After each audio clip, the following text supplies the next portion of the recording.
what we are doing with a group of friends from school, Komito Architects, we're 6 women. Half of us are graduating, half of us are finishing our studies. And we are building a youth center in Cambodia, in the capital city of Phnom Penh, in a poor neighborhood of Koh Klang. And it's going to be operated by 2 local NGOs. So we are just providing the roof and the walls, and then the 2 NGOs will be running the activities. The whole project started with the university course, and then the idea is to bring architects into developing countries, because the reality where you're doing your work is totally different than doing it in a Western country or in Finland. We had gained so much from being there in Cambodia, but maybe we weren't able, because the schoolwork stayed in such a theoretical level, so we wanted to give something more practical back.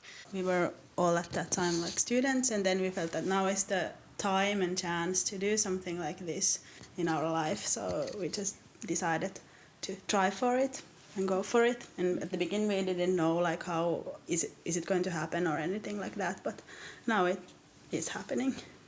It is a youth center, basically. So it's going to host vocational training and different kinds of courses and computer courses, English lessons. And they also wanted to have dormitories in the building. There's a lot of young women who'd like to study, and they can't come to the city to study because they don't have any place to stay. And the men has the pagodas, like young poor students can stay for free in pagodas, but that's just for men. So local temples. In local temples, okay. Buddhist temples, but the girls, they don't have anything. So we try to promote and bring back like old sustainable ecological materials. So for example, it has designed with the principles of passive ventilation, because the biggest energy users are cooling and then lighting, and in those conditions are lighting in the evening. So design the spaces in such a way that you get as much natural light in that you can, and then kind of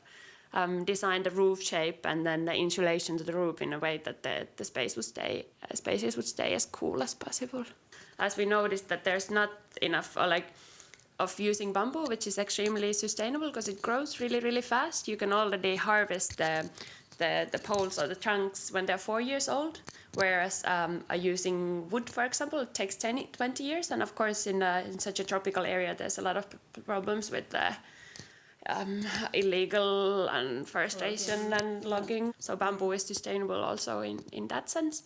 And traditionally it has been used in Cambodia in kind of like many of the villages, but it has this image of being like the poor man's material, or what we have learned from the local students of architecture and engineering. They said like nobody teaches anything about bamboo at all in the university, so it's not even mentioned.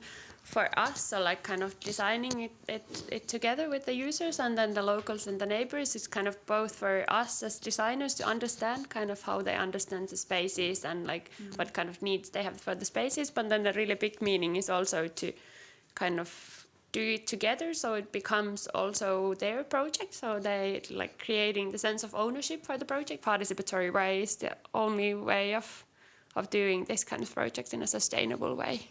And then the whole idea of building something so far away is to be able to provide architectural services into communities where they couldn't be able to afford them normally. Working in this way is combining, at least for me, it's combining all my interests all together, because I'm interested in design, but then I'm also interested in these social and environmental issues. So this is one way to bring them all together. We've been calculating our hours, and all of us has been working like thousands of voluntary hours for this project. So then kind of you have to be like passionate or really motivated towards it and feel that it's fun working with it, and then kind of feel that you have to believe in that it's worth it. After having all these experiences with these specific materials, local materials, and working with a different culture, that opens a lot of doors for working in different ways as well in other cultures and trying to find the most ecological solutions in the given situation. Why we want to do it?